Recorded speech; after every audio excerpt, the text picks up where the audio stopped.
ఇంట్లో ఉన్నప్పుడు అమ్మ బొంబాయి చట్నీ చేసి దోశ వేసి ఇచ్చినప్పుడు 2 దోశ కాస్త 4 దోశ తినేదాన్ని. అలాంటిది ఇక్కడికి వచ్చాక అసలు అది మిస్ అవుతున్నాను.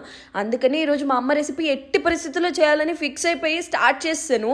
ఫస్ట్ తాలింపు గింజలు, కొంచెం ఉల్లిపాయలు, పచ్చిమిర్చి, కరివేపాకు, ఎండుమిర్చి, పసుపు, ఉప్పు వేసుకొని బాగా కలిపేసుకుంటున్నాను.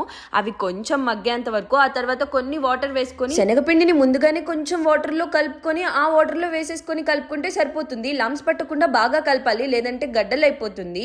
సో ఈ రెసిపీ తెలిసిన వాళ్ళకైతే బాగా ఈజీ ఉంటుంది ప్రాసెస్. కానీ టేస్ట్ చేయని వాళ్ళు ఎవరైనా ఉంటే డెఫినెట్లీ ట్రై చేయండి. చాలా అంటే చాలా బాగుంటుంది.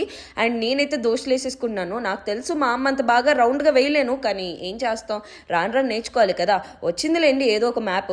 అయితే దోశ కూడా కంప్లీట్ అయిపోయింది. దీన్ని బొంబాయి చట్నీ అని కూడా పిలుస్తూ ఉంటారు. ఈ చట్నీ తెలిసిన వాళ్ళు మోస్ట్లీ ఆంధ్ర వాళ్ళే ఉంటారు, ఎందుకంటే వాళ్ళే ప్రిపేర్ చేస్తూ ఉంటారు. కానీ తెలంగాణ వాళ్ళు ఎవరికైతే తెలీదో డెఫినెట్లీ ఒక్కసారి ట్రై చేయండి అబ్బా.